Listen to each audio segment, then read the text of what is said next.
Hey guys, this is Chaos Corona back with another deck opening. We're on to deck number 10 for our Call of the Archons display. We've been having good sets of houses. We'll hopefully see that trend continue. So without further ado, let's see what we got.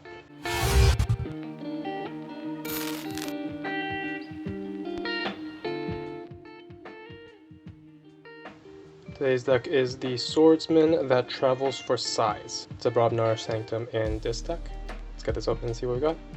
Alright, starting with Sanctum, we got Protect the Weak. It's an upgrade, and for whenever you play it, this creature gets +1 armor and gains Taunt.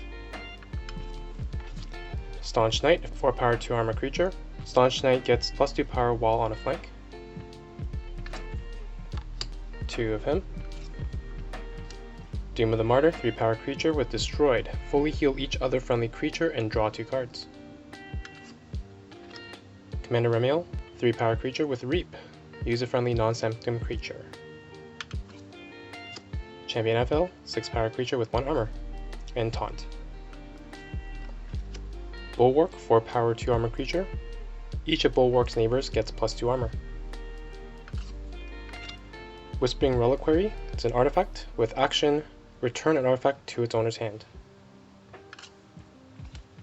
The Spirit's Way, it's an action, destroy each creature with power 3 or higher. Take Hostages, Amber whenever you play it. For the remainder of the turn, each time a friendly creature fights, it captures 1 Amber. Cleansing Wave, it's an action, heal 1 damage from each creature, gain 1 Amber for each creature healed this way. 2 copies of Cleansing Wave. That's it for Sanctum. Moving on to this, we have Toxin, 3 power creature with Reap. Your opponent discards a random card from their hand. Succubus, 3 power creature. During their draw card step, your opponent refills their hand to 1 less card. Snudge, 4 power creature with Fight Reap. Return an artifact or flank creature to its owner's hand. Shaffles, 2 power creature. At the end of your turn, your opponent loses 1 Amber. Pit Demon, 5 power creature. With action, steal 1 Amber. Master of One, it's a 4 power creature with Reap. You may destroy a creature with 1 power. Guardian Demon, 4 power creature with Play Fight Reap. Heal up to 2 damage from a creature. Deal that amount of damage to another creature. Ember Imp, 2 power creature. Your opponent cannot play more than 2 cards each turn. 2 copies of Ember Imp. Dust Imp, 2 power creature with Destroyed, gain 2 Amber. Mind Barb, Amber whenever you play it. It's an action, your opponent discards a random card from their hand. Arise, it's an action, choose a house, return each creature of that house from your discard pile to your hand. Gain 1 chain. That's it for this. Moving on to Brobnar, we have War Drummer. It's a 3 power creature with Play. Return each other friendly Brobnar creature to your hand. Lomor Flame Fist, 5 power creature with Play. If your opponent has 7 or more Amber, they lose 2. Crump, 6 power creature. After an enemy creature is destroyed fighting Crump, its controller loses 1 Amber. Ganger Chieftain, 5 power creature with Play. You may ready and fight with neighboring creature. Fire Spitter, good target for that Ganger Chieftain. It's 5 power 1 armor creature with before fight, deal 1 damage to each enemy creature. Earthshaker, 7 power creature with Play. Destroy each creature with power 3 or lower. Balder, 6 power creature. Balder deals +2 damage while attacking an enemy creature on the flank. Mighty Javelin, it's an artifact. Amber whenever you play it. With Omni, sacrifice Mighty Javelin. Deal 4 damage to a creature. Warsong, it's an action. For the remainder of the turn, gain 1 Amber each time a friendly creature fights. Tremor, it's an action. Stun a creature and each of its neighbors. Champion's Challenge, it's an action. Destroy each enemy creature except for the most powerful enemy creature. Destroy each friendly creature except for the most powerful friendly creature. Ready and fight with your remaining creature.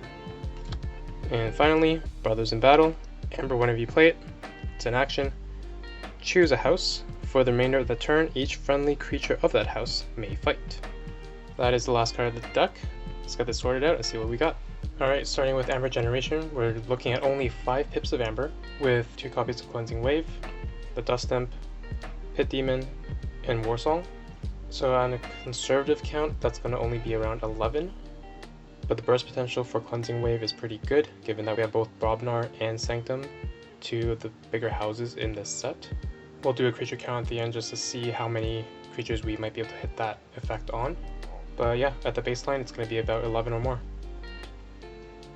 Looking at Amber Control, this is a surprisingly low count. We have 5 cards that deal with Amber Control. None of them have a large effect. Burn the Stockpile would have been better than Lomir Flame Fist. No Doorstep, no Gatekeeper. So it'll be rated out of 5. So these are some of the lowest numbers I've seen in a Call of the Archons deck for both Amber Generation and Control.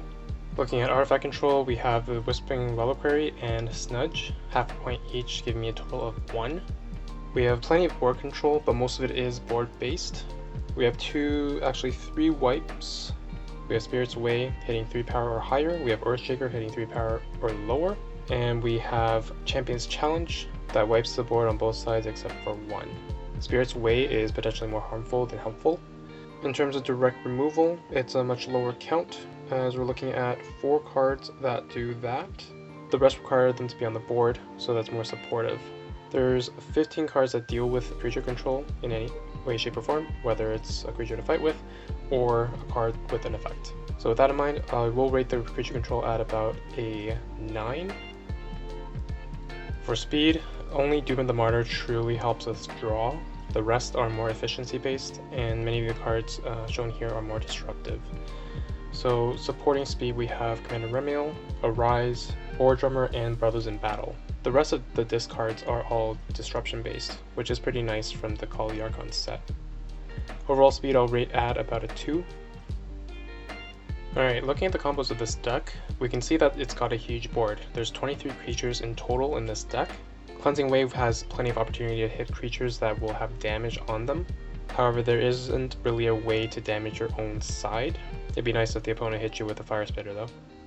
The wipes in this deck are very situational and definitely can hit friendly creatures very easily. Spirit's Way, obviously all the Sanctum and Brobnar creatures would be wiped with it. The Earthshaker could take out a bunch of the disc creatures, and of course Champion's Challenge is going to eliminate both boards. Given the number of creatures, the Arise will be more effective. You're going to be able to bring back a lot more creatures with that one card, making it very much worth the chain. However, in the first set there aren't as many play effects, so the value from those creatures isn't as great as, let's say, set 3 and above. We have Brothers in Battle, which is way more effective in here because of the sheer number of creatures. That pairs well with the Warsong, as Brothers in Battle allows other creatures to fight, which helps you generate with that Warsong. In terms of the War Drummer, we're looking at play effects, so the Lomir, Ganger Chieftain, and Earthshaker are good targets. Again, very situational, Ganger Chieftain being the most friendly and most usable in most situations. So all in all, this is a slow, heavy board control deck that's lacking in the Amber control department to potentially take the wins. It's got plenty of wipes, so it has a good chance to keep the board. However, against a deck that has a similar amount of board control and wipes, it's going to be difficult to rebuild, and all the cards really depend on you having the board to support the other cards. The efficiency of this deck isn't that high. Disruption is good though, and especially with the taunts and the creatures that have permanent effects like the Succubus and 2 Ember Imps, that can be a very strong disruption if the opponent doesn't have the removal options to get rid of those pesky targets. Between the NFL and the Protect the Weak on a bunch of these bigger creatures, there's definitely ways to protect those more critical, disruptive creatures. All in all, I will rate this deck at a 58. Just in the sense of the meta, it's not going to be very competitive. However, if it does run away with the board, this deck definitely can take wins. So that sums up the deck. Not the most ideal, and it was kind of overdue, given that we've been having some good successes in the last couple of videos. With that, I hope you guys enjoyed the video. If you did, leave a like, consider subscribing to the channel, and leave any comments, suggestions, critiques below. And I'll see you guys in the next video. As always, be kind and happy forging.